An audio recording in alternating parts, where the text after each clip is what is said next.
Good evening and welcome back, everybody, for our third meeting this evening. We're trying to catch up from all the hurricane, I suppose.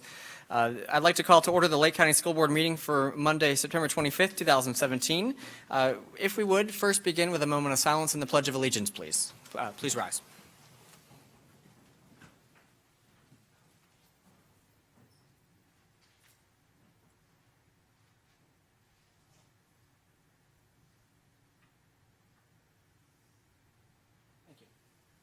Pledge allegiance to the flag of the United States of America and to the republic for which it stands, one nation, under God, indivisible, with liberty and justice for all. Once again, I would like to say welcome to all of you, and our first item on the agenda calls for a special welcome, and Superintendent, I think you'll take care of that one. I'm very honored tonight to introduce our student representative. This is Elder Ripper. Elder has been involved during his 4 years at East Ridge High in SGA and DECA, FFA, Rho Kappa Honor Society, and a member of the tennis team his junior year. He has taken a multitude of AP courses and has been successful in passing many of the final tests and is dual enrolled at Lake Sumter State College. He has received certifications as an internet webmaster and in agri-technology. He has traveled across the U.S. and Southern and Western Europe and has spent time studying abroad in Nice, France, and has worked for his father during summers between school years. He has a weighted GPA of 5.02 and is ranked 7th out of 581. He is representing East Ridge High School, and with him I saw his proud principal here somewhere. There she is. He's here too, supporting Elder. So welcome, and we'll hear from you shortly, and it's a privilege to have you here tonight. Thank you very much. All right, in terms of the agenda tonight, I do see you've placed at our spots an emergency item. So based on the time sensitivity of that, I can declare the emergency item for the student makeup days. Any other changes to the agenda tonight? Yes, we pulled item 8.06 for no action, and one human resource addendum added to item 9.01 on Friday, and you have a copy of that at your place. Board members, any other items in particular you'd like to see pulled for separate? 10.03. 10.03, assessment calendar. All right. The public input cards I have tonight are not specific to any item on our agenda, so we'll address those in just a few moments. But first, let's take a look at some minutes to be approved. Superintendent? Recommend approval of the minutes from the special school board meeting dated August 21st, 2017, and the regular school board meeting August 28th, 2017. All right, there's a recommendation from the superintendent. Any motions? So moved. Motion by Bill. Second. And a second by Sandy. Any questions or comments before voting on the minutes? All right, seeing none, let's put it to a vote. All those in favor say aye. Aye. Aye. Opposed, nay. Carries 5-0. And with that, we'll move into the public input segment of our agenda tonight. We have 3 cards. The first is Mr. Richard Mayer. Feel free to come on down. We'll provide 3 minutes of time for each of our folks to address the board. Okay, I'll try to keep it real short for you. Miss Delgado's here also. She's the choral director for South Lake High School. I am one of the parents for one of the children in South Lake High School. The issue that she's going to be talking to you about is the field trip permission process that you guys have. You'll notice on your agenda you have an approval for Lake Mineola Choral to go to Stetson overnight field trip. South Lake wants to go to the exact same thing. They've gone to the same thing every year. She'll be able to tell you in great detail about the problems that she occurred in trying to get that even to your board for permission. It's something that's been approved every year. There's nothing different. Hotels are the same. Everything is the same.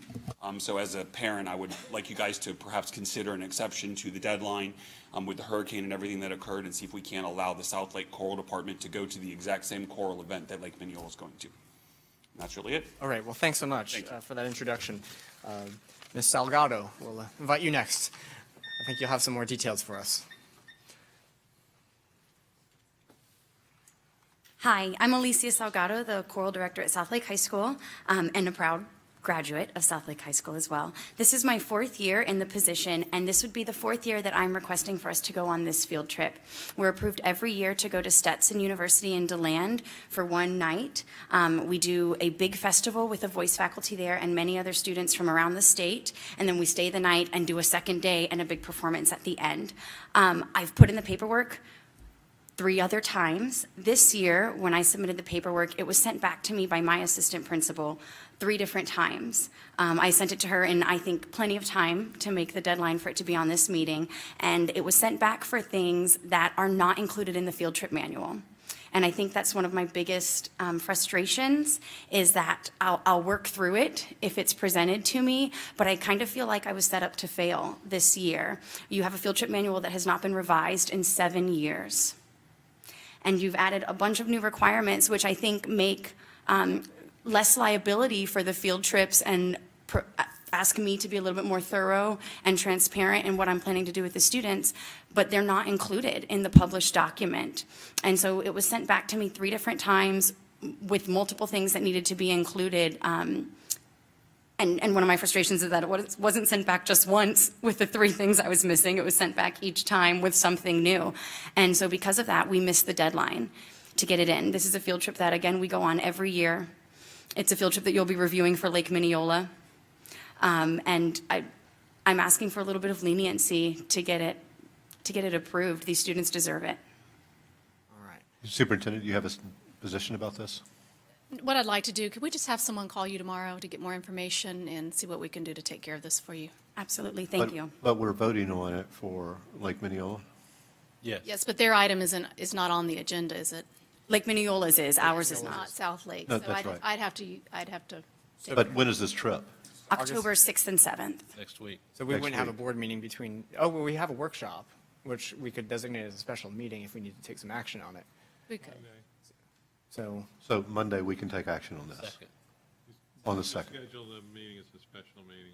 Is that okay? Don't the kids need a little more notice? so perhaps the superintendent will be able to connect with you and come up with a resolution. And should you want to recommend this to be approved by the board, then we could do that at our October 2nd meeting, which gives them the approval in time that they would need. Yes. And you would probably be able to give them some sort of forecast of, what your recommendation would be, which then would likely clear the board, right? We'll have someone get in touch with you tomorrow. I appreciate it. Thank you so much. Thank you. We do have one other public input card tonight, and that belongs to Lori Baxley.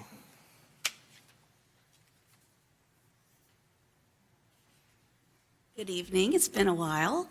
Nice to see everybody. I am actually here for Eustis Service League. I'm the president this year, and I wanted to formally invite the board members and Superintendent Kornegay, Dr. Weiskopf, and Mr. Feltner to our annual fundraiser. It is a buncoing fundraiser. It is costume if you so choose. And it is on October 20th at 6:30 at the Eustis Community Center.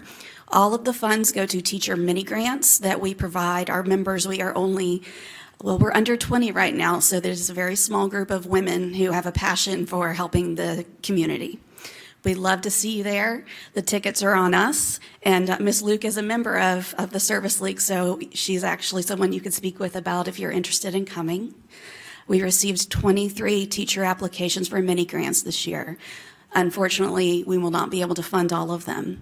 So it does mean a lot to us for you all to come and attend. Thank you very much. Thank you.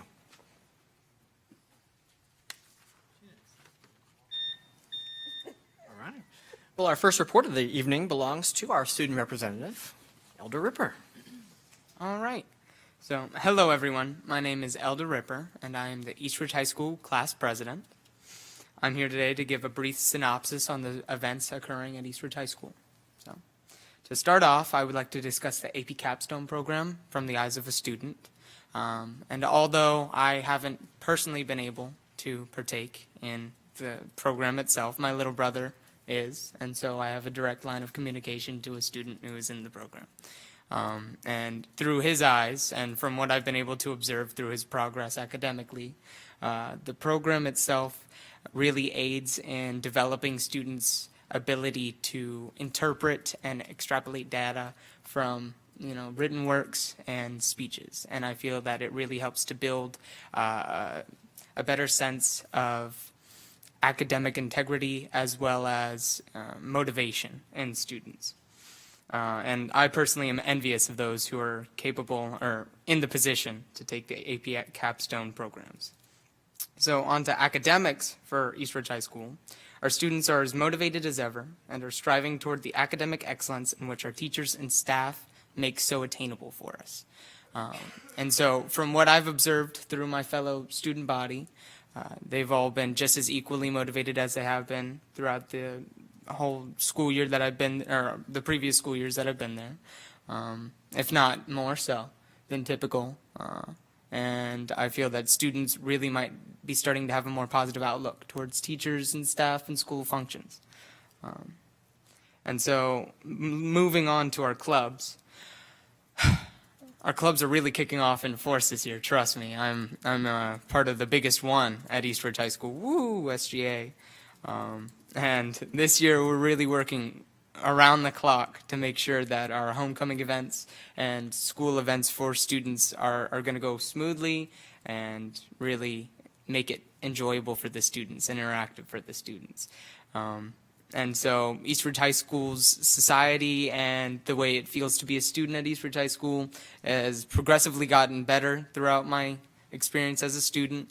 And as a senior, I can honestly say that it's some of the best time of my life. And I really do enjoy what I've been given, the opportunities I've been given by the AP programs that are available, as well as the dual enrollment programs. So that's just about all I have to say today about East Ridge and Lake County in general. So thank you very much. Thank you. Now, you mentioned you're a senior, so gazing into the crystal ball, what comes next? For me, as a student, I would have to say that I'm going to apply to UF, FSU. Well, I already have filled out the applications, but apply to FSU, UF, UCF, enroll myself, apply for Bright Futures, and then really push, determining which college is best for me. And as of right now, that's UF. So Totally agree. The orange and blue tonight, if you didn't notice. Very good. I didn't say that for flattery, I promise. All right, nicely done. And so he'll be back one more time with us, Yeah. is that right? Yes, All sir. right. Excellent. Well, thank you so much for joining us tonight. Next, from the Educational Foundation, we have Carmen Cullen-Batt. Hi.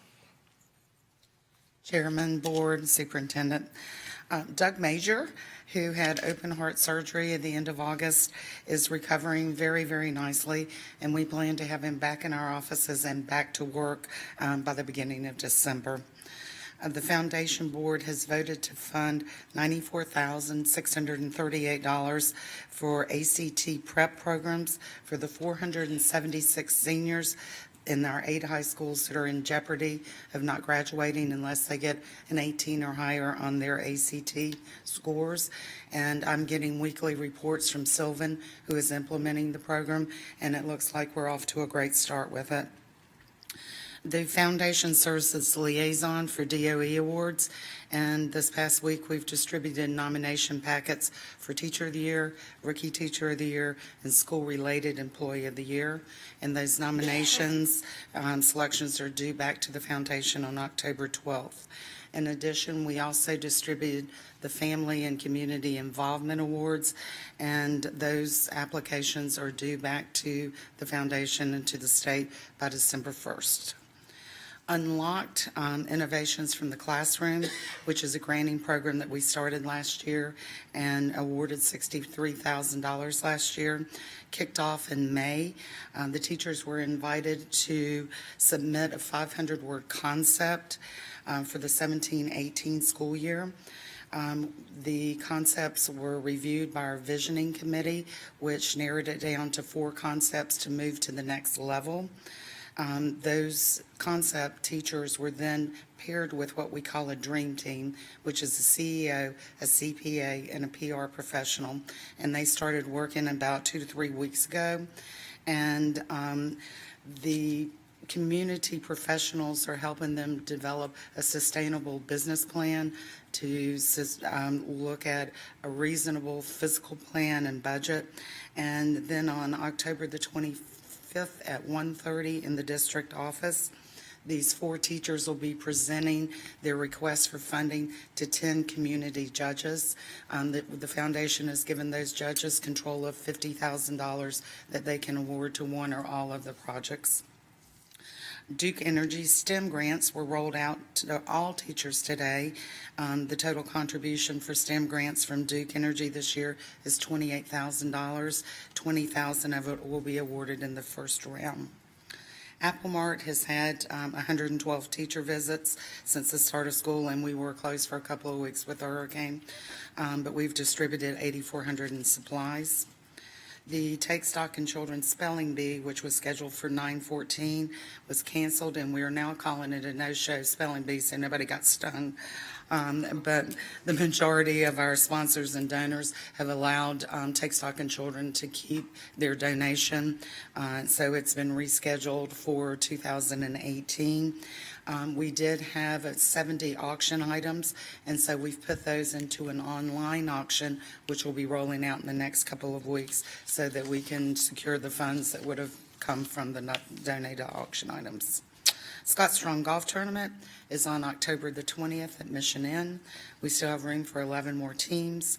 ESI and Brown are the presenting sponsors this year. The Hall of Fame Distinguished Alumni Induction Dinner is October 30th at Mission Inn. Tickets are $50 and they include dinner. We had 10 finalists selected from our nominees. They were selected from out-of-county judges, and 5 inductees will be announced on October 30th out of that 10. The Lady of the Lakes Renaissance Fair will be held on November 4th, 5th, 10th, 11th, and 12th. Education Day is Friday, November the 10th. The first 3,000 Lake County school students will receive free transportation and discounted tickets for $5. Teachers are free. Our drama departments have already started rehearsals for the cast, and we have over 100 students that will be spending every Saturday from 9 o'clock to 1 o'clock learning the social and political culture and climate of the era, as well as perfecting their roles. And we need to just a huge thank you to Jen Julian, who has been doing this. She's our drama teacher at South Lake High School. This is her 11th year of spending every Saturday from August to November working with these kids. We also have chefs from 6 of our 8 high schools that, along with their culinary students, will be cooking and selling every single piece of French fry, turkey leg. At Ren Fair, we leave nothing on the table for anybody else to take. Last year, they cooked and sold $63,000 worth of turkey legs and Ren Fair food. And CenturyLink has stepped up to be our presenting sponsor this year. Next Foundation Board meeting is at noon in the Conference Room A in the District Office on Wednesday, September the 27th. Any questions? No? Thank you. Thank you so much. Mr. Johnson, with the attorney report. Yes, sir, a couple of things. Number one, we're getting a mediation, attempting to get an appointment of a mediator for the dispute that we have with the Lake Academy Charter School. The state has recommended that we appoint Lois Tepper, who is Assistant General Counsel, DOE, and the Chairman of the Charter School Appeal Commission. Apparently, she has done mediations for charter school issues in the past. So what I would like is agreement on that, or if someone has any specific objections to Ms. Tepper, we can go back and see about getting somebody different. I don't have any reason to have any objections to having her conduct the mediation. So I guess that means that Charter Schools USA gave up on trying to rectify the concerns that we had? I believe their position was they'd done everything they were supposed to, and we weren't agreeing to sign the contract. All right. Does anyone have any objection to Ms. Tepper? Nope. Okay. The second thing is I sent around a notice, I believe a copy of the complaint to everybody, of the Best and Brightest lawsuit that's been filed by FEA as a class action. We have not yet been served that I'm aware of. I haven't seen a summons. We've notified the carrier, but it may be that we will be needing to provide a defense.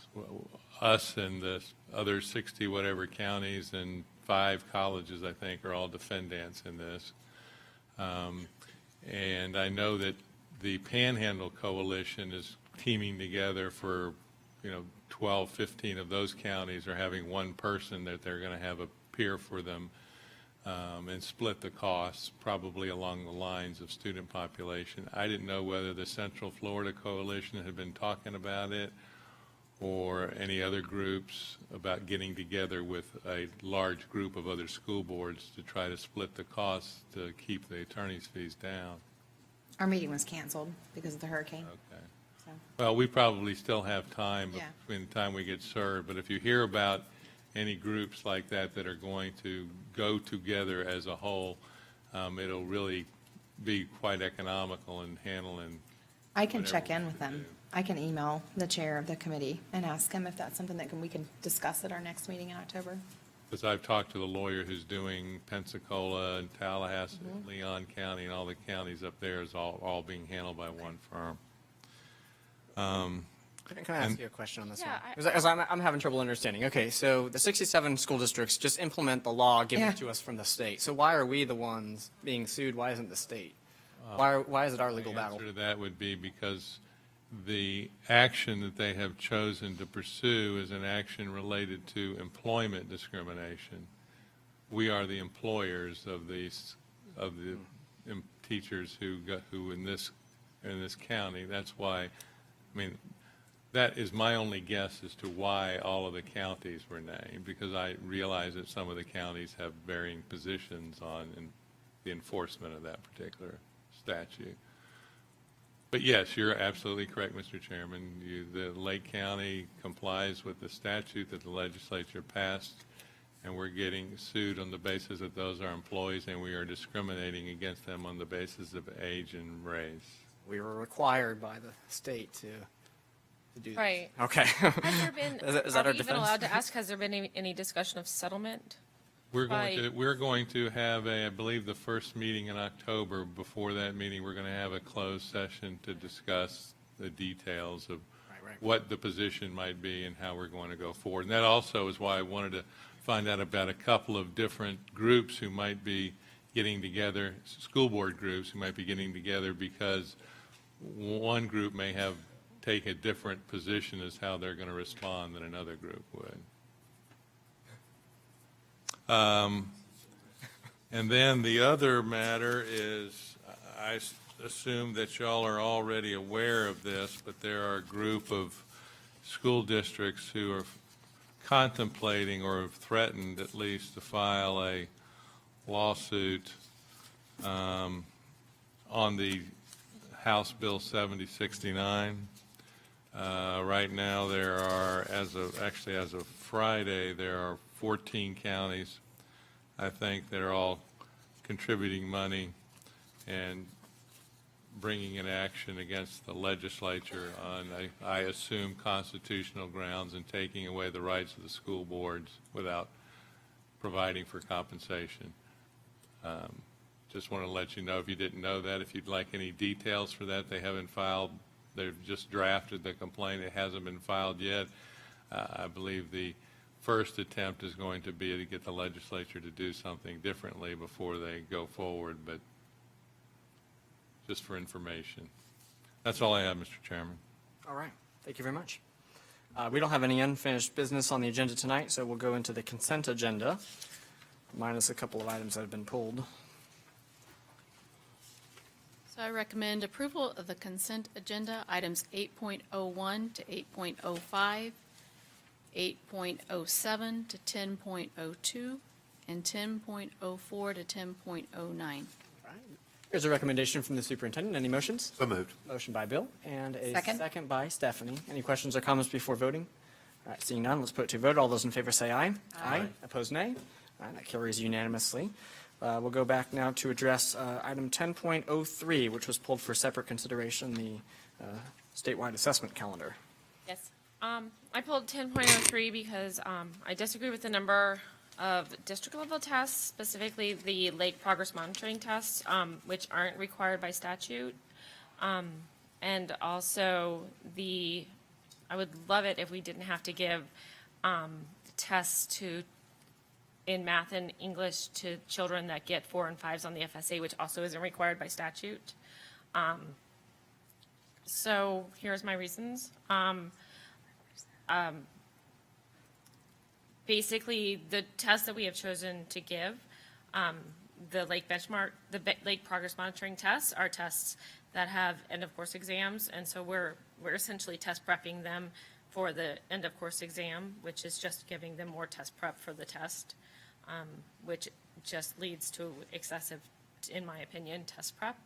I feel like if it was really good pedagogy, really good teaching methods to have that much test prep, then we would do it in every class, and we fought really hard to stop end of course exams in every course. So we won this great battle against having end of course exams in every course, and yet in courses that have end of course exams, we're having them take extra tests to prepare for the test. When I talk to legislators, they then look back at me and say, you haven't fixed your own district tests. And I can't not agree with them. So that's true, because half of our testing is district.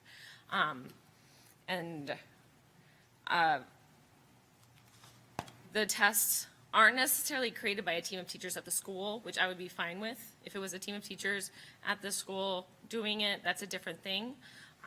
This is like district tests. You know, I was even thinking it would be kind of cool if the teachers, because we already make the kids take a final exam, we could even have the teachers send the tests themselves to the district, and the district could look at the tests if they're concerned that the teachers aren't giving a high enough vigor of tests. We've also paid our teachers in the past we've trained our teachers to teach. We have trained our teachers to write exam questions. And so they are trained to do that. And so I feel like we should allow them to do that in their semester exams, which they are required by our student progression plan to give. Yet they're also giving the kids these, the progress monitoring tests. And it also just leads to testing fatigue. The kids are completely, by the end of the year, they're blitzed. They're just done, and they're completely exhausted. So those are my arguments against the lake progress monitoring tests. All right. Thank you. Superintendent, any information you might be able to provide us along with your recommendation?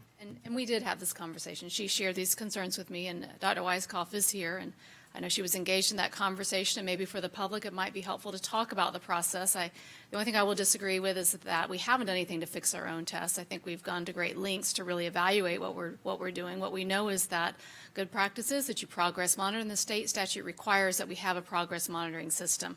So I know that they have eliminated a lot of the tests that were previously being utilized, and we've really looked at those that we felt were most aligned to the standards that were being taught, and then how do we use that information moving forward. And I think that one of the things that will help is that the teachers really haven't gotten good quality data from the test to be able to use and make good instructional decisions.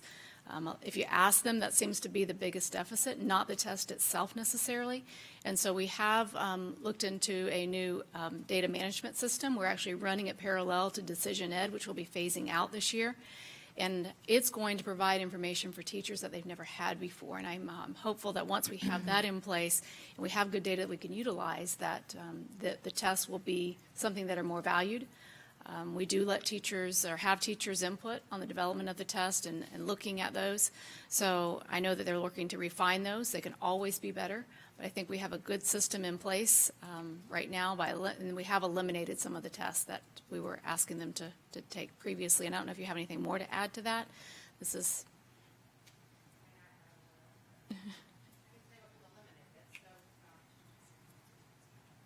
So, and I know, Christy, you and I, like, we discussed this, right? We go back and forth. And I feel like that we remain friends, right? I feel like we're responsible for monitoring the system as a whole overall.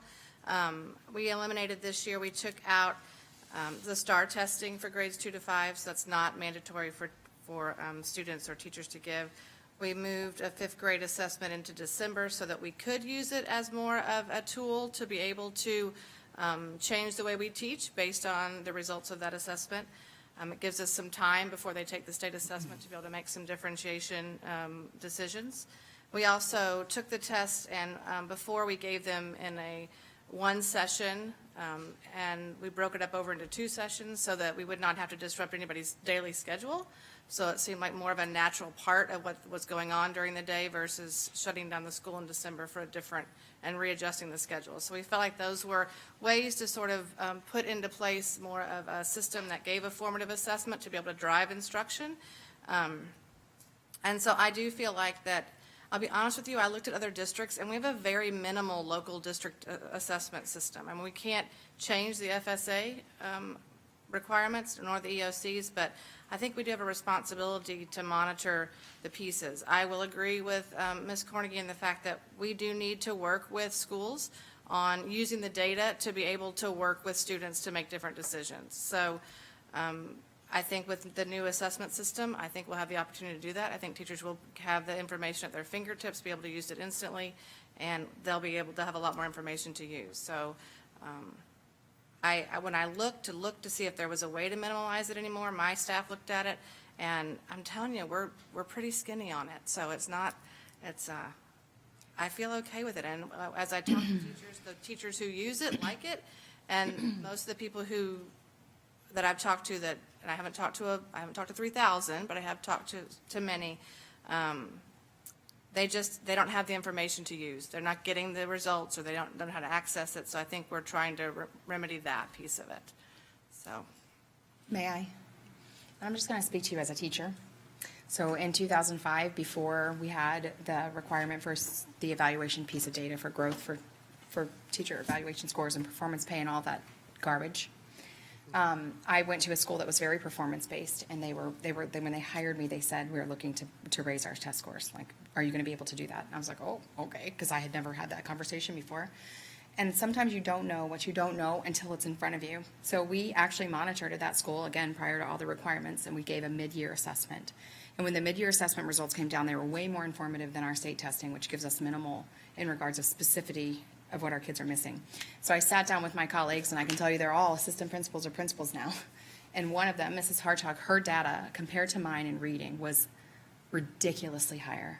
And for me as a teacher, I didn't know that. I can tell you right now, I was doing everything I could in my classroom to teach my kids the standards that are required for them. And so when I saw her data, I was like, what are you doing? And so it became this conversation of, how can you help me? I called my literacy coach. I said, come in here and please just show me how to teach my kids how to read better. Always being a good reader, that I was actually, and you guys will laugh because I'm a math science person, but I always knew how to read. I was always the narrator in the plays, and it was just natural for me. So I didn't know how to help kids learn to read, even though I had schooling and whatever. So anyway, I felt myself grow as I monitored my students' progress, and I had never been given the opportunity to do that before, which is what I think is so important here, that when we start teaching teachers how to look and use the data that they're getting from this assessment, that was a grade level assessment, not my own assessment that I made, that I taught to, that my kids are ready to take, but one that tests them on the standard and the rigor with my colleagues standing next to me looking at that information. It made me a better teacher. And in the same regard, they came to me for math, and they used to tease me all the time about never being on the same page with them because I took my time and did some really rich problem-solving discussions, and my kids kicked it out of the park. But for me, it was a level up. Okay, I'm doing this much in this subject. I need to start beefing up this subject. So that was before it was required as a performance evaluation. So I tend to think if we can help them utilize the data better, it's going to benefit our children and their learning, and it's going to benefit my teaching, that I'm going to become a better teacher because now I know what I'm not teaching well. And as another side note, with these assessments, we can look at the questions. And so for the FSA, it's the FSA. We can't see it. I don't know what they missed. I can tell you Jensen misses one every year in math. Do you know how much I want to know what that one problem is that child can't get on that test? But this test, I can see on the spot. This is the question that 70% of my kids miss this question. I must not be doing a good job teaching that. So then I can put that up there as a bell ringer, and we can talk about what the incorrect answer is and what their misconception is. And right then I can address that misconception and know that they got it. So for me, once I learned how to use it, it was super powerful. And for the four of us, we worked so well as a team that year. And I can tell you, we weren't driven by tests. That was not, our administrators were, but we worked as a team. I have never had that feeling before. I worked at a school previous to that. It was very isolated. I did my own planning. I didn't do any testing. My kids did okay. I went to this school that is a Title I school we kicked butt. My kids kicked butt. Those kids still call me. they still to this day will see me at the grocery store, wherever they're at, hey, Miss Luke, hey, Miss Luke. Like, I just feel like it was so empowering for me as a teacher, and it really benefited my students. So Right. I can get behind, we're using this assessment as a tool for me, for teaching and for kids. I'm glad I know we took some out. I know we've talked about some of the problems that we had before with iStation and some of those issues, but I feel like if we go too skinny, then that would be my teaching that would be taking a hit for that. Nobody wants to test for test's sake. I mean, Right. We don't want to get behind any kind of system that does that, but I feel like we're not doing that, and so I feel like we're giving enough to where we have some information at the beginning of the year to determine what do we teach whole group, what do we teach small group based on what our kids in our own classroom know, and we can use that data to not reteach things that our kids already do know. Right. So we just have to work on that end of it, like Right. helping people get access to the data, have rich conversations, how to have non-threatening conversations. That's the work that we do with PD and in teaching and learning, but we have to have some place to start. And so I feel like people that yours, I mean, I haven't been here that long. But I'm telling you, you can't get much skinnier. I mean, we've gone to a place where I feel like I'm comfortable saying we're not over testing right now with this particular calendar in the local assessment area. So, any other questions for me? Are there any shorter versions of the iReady or math or reading available? It's a total of 90 minutes, each administration. And it does interrupt the classroom. It is, sure. I mean, I would not say that, I didn't say that it didn't interrupt. I mean, it does, you have to stop and actually take the assessment, right? So, not the particular, because we're using one that tests Right. From that, right, yeah. from the system. Right. It is 3 sessions. That's right. Well, I will give some praise on what you've done to minimize the disruption at the other levels for those benchmark tests. Certainly, that's something I've heard repeatedly, where schools will have to alter their entire bell schedule for the sake of testing, and you've eliminated Tried to that. eliminate that, at least for our local. Yeah. All right. I don't think we have a recommendation out on the floor yet. I recommend approval of item 10.03, the 17-18 Uniform Statewide Assessment Calendar. There's a recommendation from the superintendent. Any motions? So moved. Motion by Bill and a second by Sandy. Are there any other questions or comments or discussion before we vote on it? All right. Then let's go ahead and put it to a vote. All those in favor say aye. Aye. Opposed, nay? Nay. All right, that's 4-1. And then we have one emergency item to address tonight. I believe you have it in front of you. It is the item that identifies the student makeup days due to the hurricane. We did send out a survey.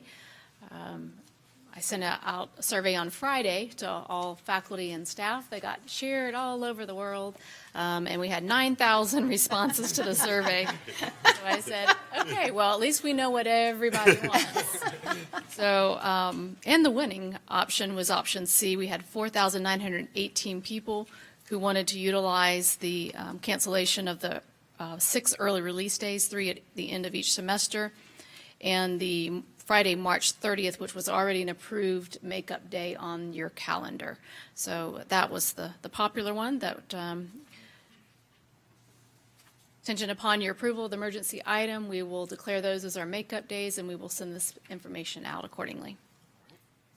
So I recommend approval of the emergency item, student makeup days for Hurricane Irma. All right, there's a recommendation from the superintendent. Any motions? Motion, so moved. Motion by Christie. Second. And a second by Bill. All right. Any questions or comments before voting? All right. I know we'll probably end up with a couple of folks out there who may feel that they missed the opportunity to vote here, but I think these results are just so compelling enough Yeah, that's not close. that, right, if it was close, then you might be able to, recount in Florida. I would just say, almost like picking a superintendent. But, Let's do a recap. I mean, I feel pretty confident in making this decision. Yes, Sandy? Mr. Chairman, I would just like to say, though, hats off to the superintendent and her staff to put this out there for the individuals to be able to have an opportunity to opt in on this. Thank you. All right. And also, it's 21% of our employees. Now, granted, I saw it out to the public as well, so some probably weeded in there, but 21% response is pretty darn good, I think. Any other questions or comments? Now let's put it to vote. All those in favor say aye. Aye. Opposed, nay. That carries unanimously.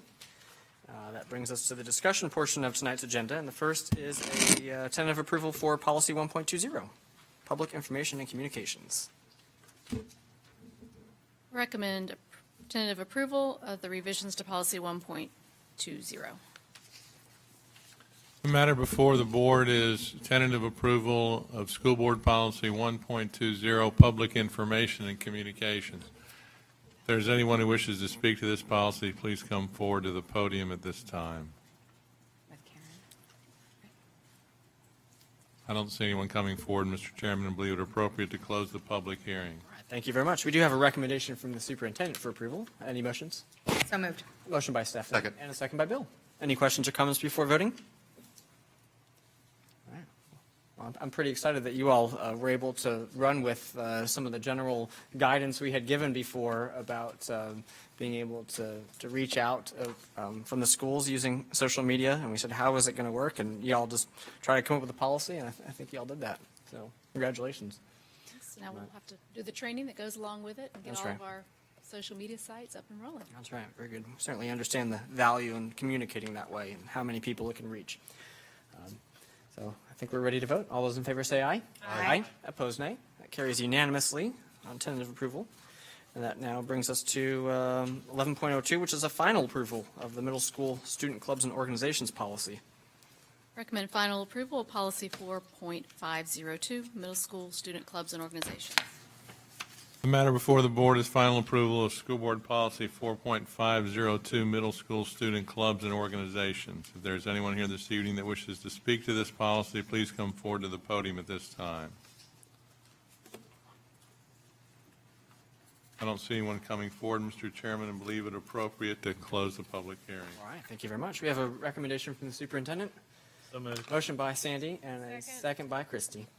Any other questions or comments before we vote on this one? Mr. Chairman, I have two comments I'd Okay. like to make. Sure.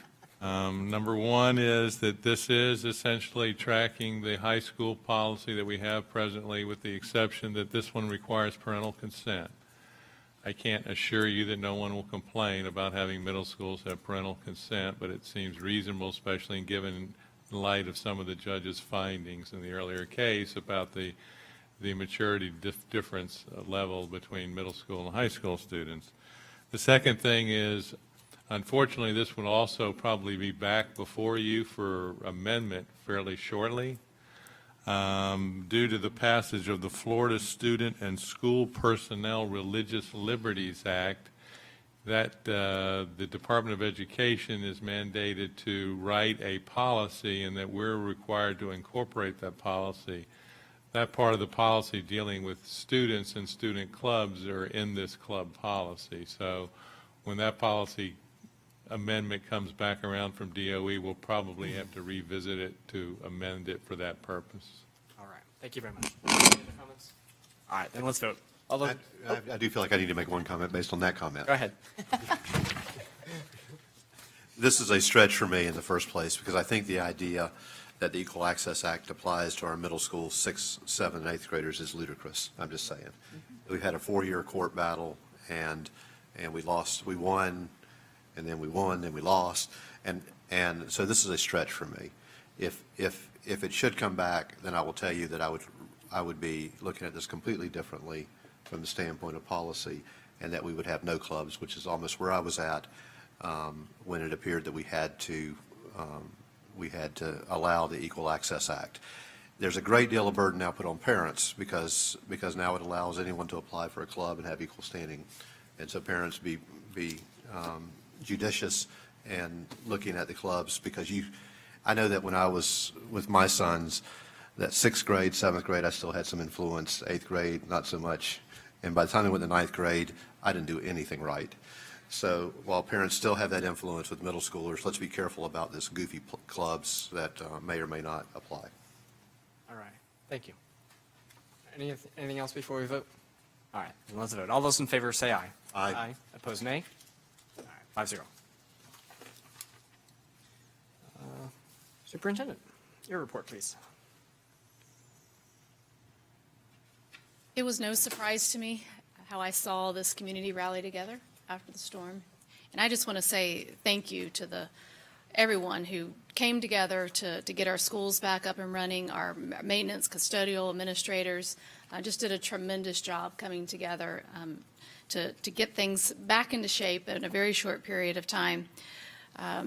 I wanted to share just a few of the letters. I've received so many letters and emails from folks over the past couple of days, and I wanted to share just a few of them. This one particular one just is kudos out to Lost Lake, and it was written to the principal there. It said, "My mother spent 2 days and nights in your school during the recent hurricane. When she returned home, she called telling us about the facility and the wonderful care and compassion you and your staff provided. To hear her speak of her experience, you would think she had just returned from a vacation. Thank you from the bottom of my heart for the outstanding job that you and everyone else did in a most difficult situation." It's from the son, just thanking them for how they cared for his mother, and I thought that was very touching. Here's another one to the staff over at the Villages. "My wife Carmen and I are extremely grateful to you and members of your staff, this is at East Ridge Middle, for the outstanding hospitality, kindness, and professionalism extended to all of us who sheltered there from Hurricane Irma. Would also like to convey our sincere thanks to the members of the Lake County Sheriff's Office, in particular Detective David Causey, and the on-site National Guard members for their excellent support and communication skills to all guests throughout our stay." Again, just how they came together as a community.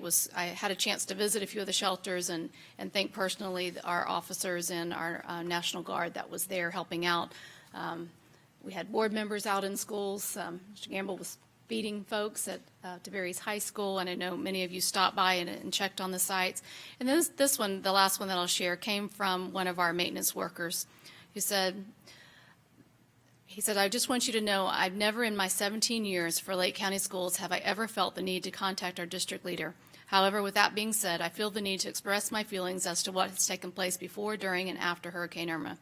This past Saturday, while working to clear debris from around the schools, I noticed Mr. Wingo, who is Calvin Wingo, he's one of our supervisors out at Maintenance North, operating one of the chainsaws. Mr. John Carr came by, brought us Gatorade, ice, and a snack. He talked to all of us and thanked us. When we get to our school the next day, Mount Dora High, I see Mr. Carr working a chainsaw cutting up a fallen tree. I guess what I'm trying to say in a nutshell is in 17 years here at Lake County Schools, I have never had a manager come and work side by side with us. And I want to thank you, Mr. Carr and Mr. Calvin, for working with us." Again, just that servant leadership, I extend my thanks to you. John, you did a tremendous job in the very difficult situation to bring all of these folks together, working along with Reggie Young to get our shelters up and running, and everyone just did a tremendous job, and I can't say thank you enough, and how proud and honored I am to be a part of this team that cares about kids in this community, and thank you for your servant leadership, John. We have one letter of condolence sent by Vincent Monturi. His father passed away, so we extend our condolences to him. He's a teacher at Lake Mineola High School. All right, thank you. And we'll go down the line for board member comments, starting with Sandy. I didn't know if you was going to switch me up. Any PowerPoint presentations tonight? No. And I will not provide music next time. Oh, shucks.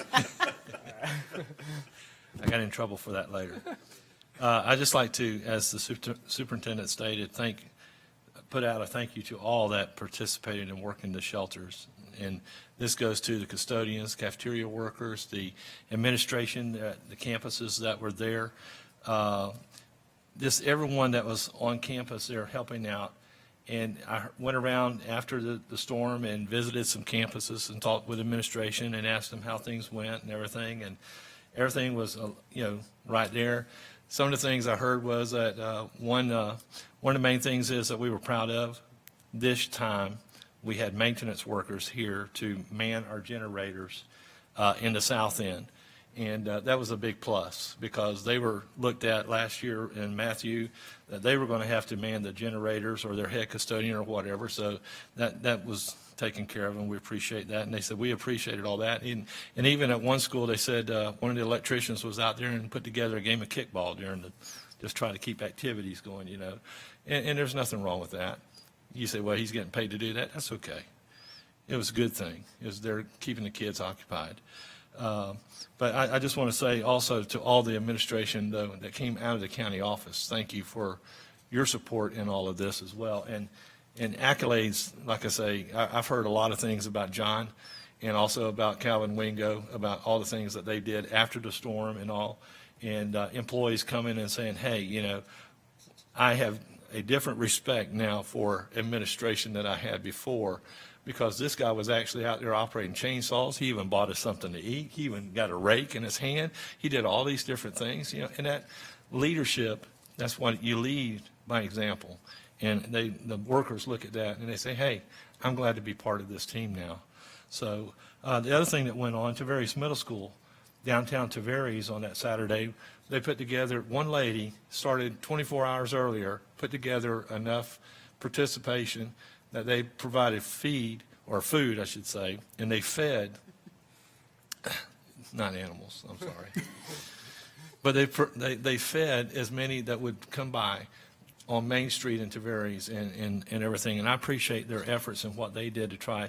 Their main focus was try to get out there to parents that had children that were in need of something to eat because of being displaced because of the storm. But, you know, I appreciate their efforts. Umatilla High School cafeteria, the culinary arts chef up there, he went into his freezer, got it out, brought it out, and called a couple of his former students. They came and prepared the food, and they fed the linemen, the maintenance workers, and the city workers and all there at the Umatilla, you know, dining area there for his culinary arts, and my hat's off to him. You know, it's just so much that went on after this storm that people got out and helped each other, and that's what brings the community together. But I appreciate, though, that the information that kept going out, letting parents know where we are, what we're trying to do, and what we're trying to accomplish. I have quite a few relatives in the county, and I kept getting phone calls from them. What are we doing? I said, just keep your line open. It'll be getting there. So, but I appreciate the superintendent and all that she did through this to keep us informed, and also Sherry. She's gone tonight, but I appreciate her. She's exhausted. Yeah, she is. I mean, she was in a comment she made the other day. She goes, I was at home, I had nothing to do. Hey, so I just started doing all this stuff, you know. So she just kept going, and we appreciate all that was out there.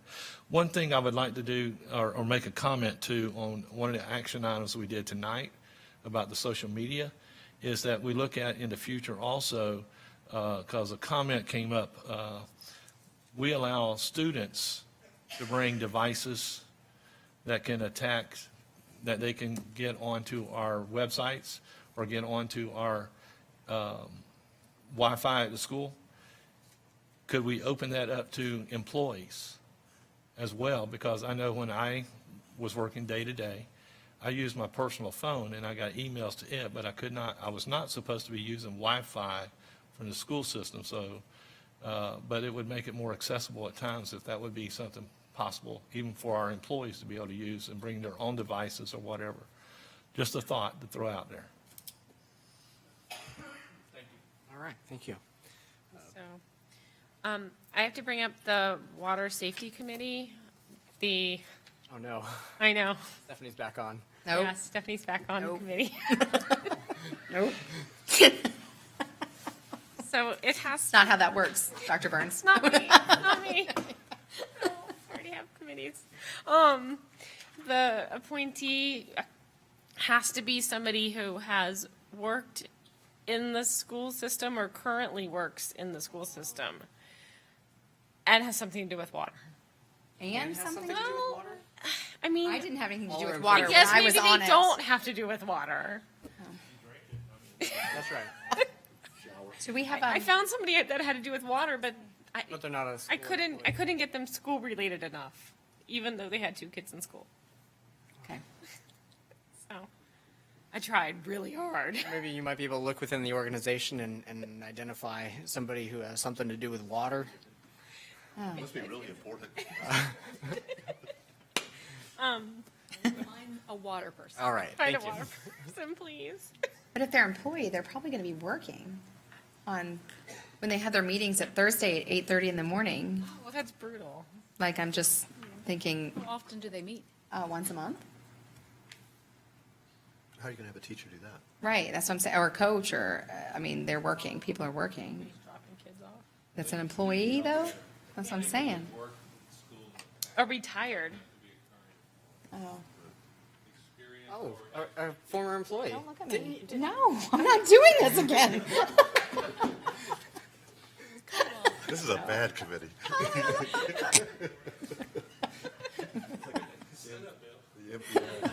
So, okay, moving on. I wanted to say I was so pleased that we just approved that I'm representing the Villages Elementary, whose music teacher is going to the ORF training, and that they have an ORF program at the Villages.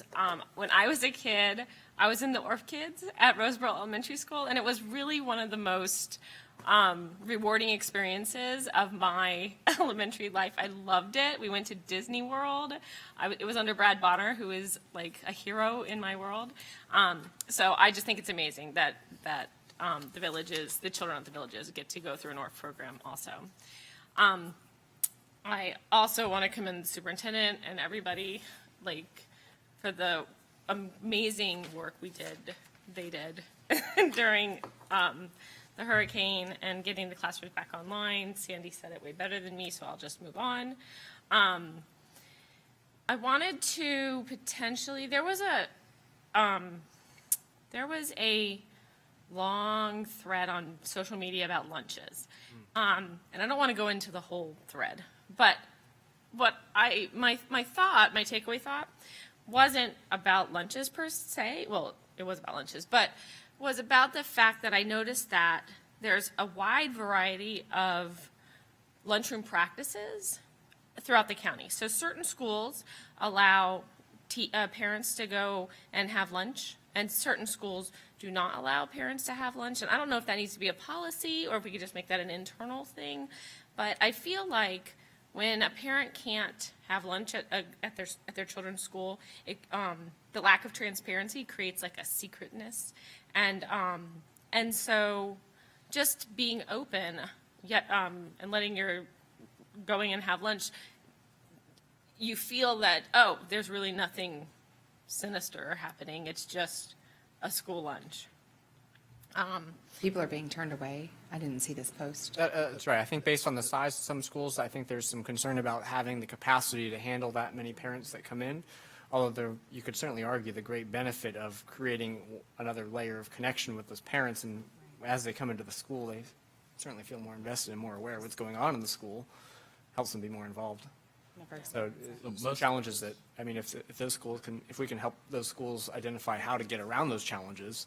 Right. Like maybe potentially only opening up a couple of days per year to do, a parent or student, lunch. You don't have to have it open always. You can have it open for week-long periods and maybe to specific grade levels even. So you could have it open for elementary school, 5th grades, students maybe for 1 week, and then 4th grade students for another week. You don't need to have all the parents in at once. Good idea. Great idea.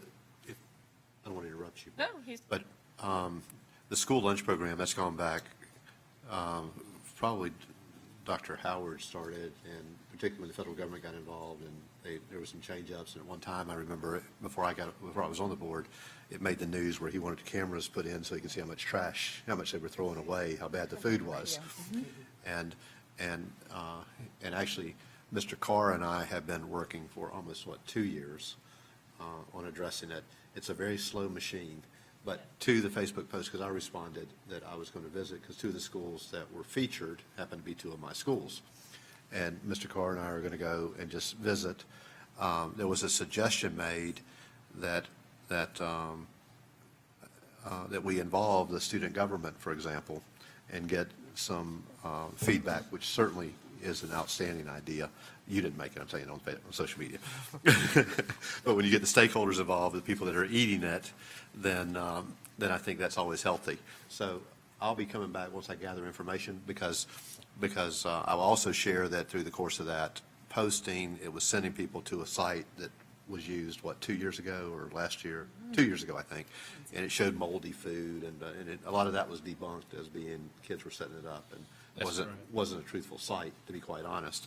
So my intent is to sort of take the lead, mainly because it was my schools, and starting with my schools, and Mr. Carr and I actually spoke about just going and visiting in the next couple of days, and we'll come back to the board with fact or fiction. Yeah, I wasn't as concerned about that. Hopes will do a feature. I wasn't Yeah. addressing so much the food quality issue, Yeah. which I think you were. But the whole picture, but because for an example, that again, I don't want to go through every post because there was like 73. Yeah. But one was that their child is allergic to milk, and milk is free, but they have to buy water. And so just some things like that, maybe we want to look at as information gathering and say, is it common sense, seriously? But anyway, but I don't want to get That makes sense. too far out. Sounds good. Okay, just as a real quick thing, it is Banned Book Week, which, as a huge supporter of parental choice, it is your choice as a parent to let your kids read banned books. I'm just saying, those books include things like To Kill a Mockingbird and A Brave New World. So, I'm just letting you parents know, they're fun lists. And Bunkoween is also super fun. So, that's all I have to say. All right, thank you very much. Bill? Mr. Ripper, I want to thank you, and thank you. Did you have notes, or was that spontaneous? Well, I wrote it out on my phone, but Oh, okay. primarily- Outstanding presentation. Yeah. Outstanding. Thank you very much. And to South Lake, I think we'll see something positive on Monday, okay? And I just want to tell my one hurricane story, that I as I was going about, I went up to the Villages mascot in Leesburg Elementary, and I was first greeted by the National Guardsmen. These young men, I remember when I was in the service, that they now look like they're 12 years old.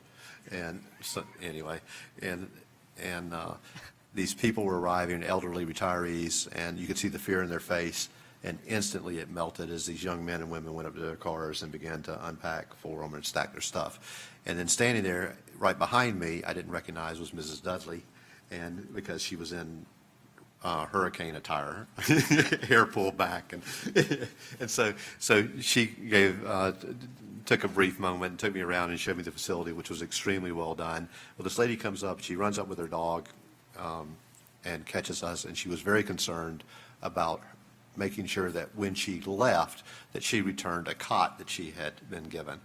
And as it turns out, it was Mrs. Dudley's husband who went to his truck and got his personal cot and gave it to her.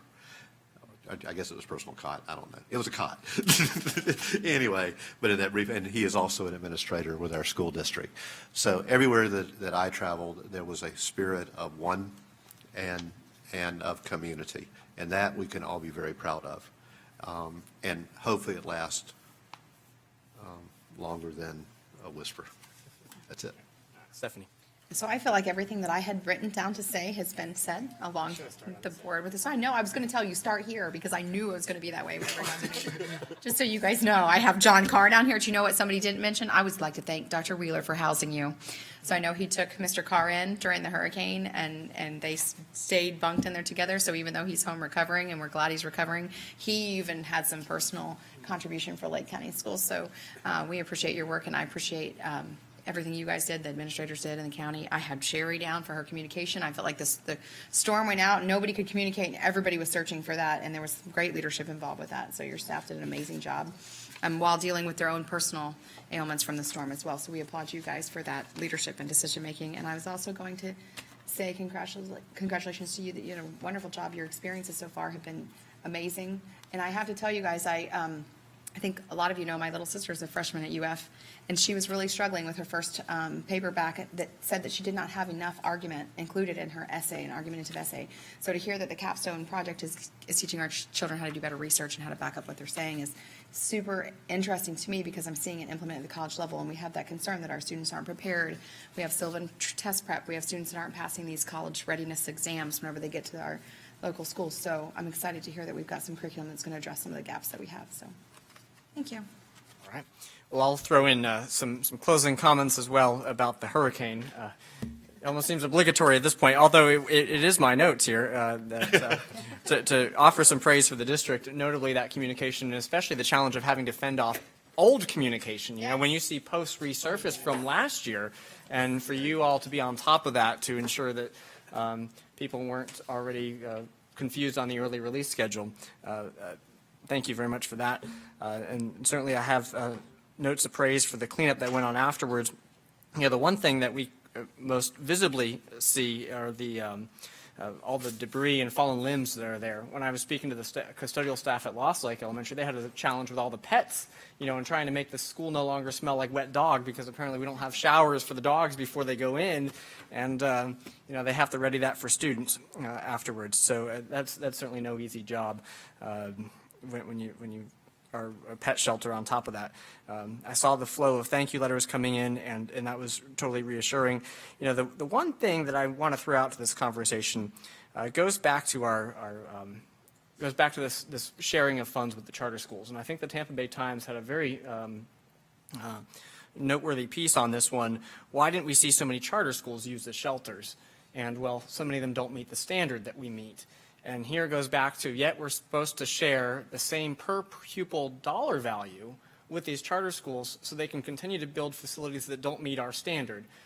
Why we're sharing the same amount blows my mind, but I think that's the argument that, while it's fresh on our minds, to remind our legislators that really, if they're not building equal shelters, or equal facilities, they don't get the same per pupil dollar amount on construction costs. May I? Yes. I know one of the things that we have coming up is to talk about our legislative priorities. I wanted to ask. And I think that would be something that would be, I've not thought of that. I think that'd be something that would be really interesting to them and quite compelling, so. All right. Is that on our agenda for Monday? I was just going to say, we need to have legislative Right. priorities. Right, All right. okay, sorry. No, that's all right. And so those were the most noteworthy things I had at the hurricane that I think that were not covered somewhere else. So I'll ditto all your other remarks. And with that, we'll go to the superintendent for one final note. So there was one individual who you didn't see and you didn't hear during the storm who was so instrumental, and I just want to personally thank Jimmer Roy.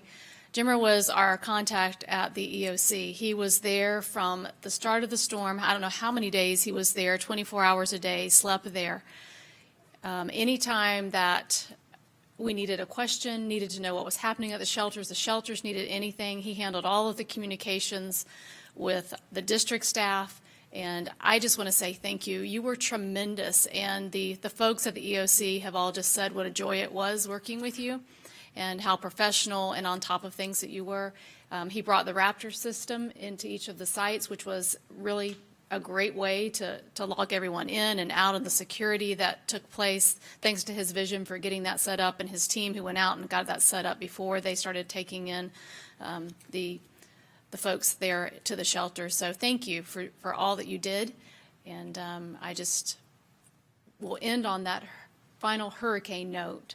Well, let's see if we can throw one more in there. Okay. As I think back to a year ago, and I don't know if y'all experienced the same flood of calls and email messages from our own employees saying, how are you taking care of me? And that they were all nervous during this whole process. I think you had tried to provide some reassurance to these folks that, we were going to be okay with them and their paychecks, and, to not ensue this panic, but. It's the least we could do. So, It's not very often that we can do the right things for our people. And, I meant what I said, that we're going to take care of our people. In every instance that we can, we will. So thank you. Yeah. And on behalf of my mother, she's a teacher for Southlake High School. She appreciates everything that you did. She's sat me down and talked to me about everything step by step, about, what was going on, how it was happening, and what the school board did, in order to ensure that she was taken care of, and she was very appreciative. So I'd like to thank you on behalf of her. Thank you. Well done. It's a true culture shift. So thank you. Not seeing any objections to adjourning, we are adjourned.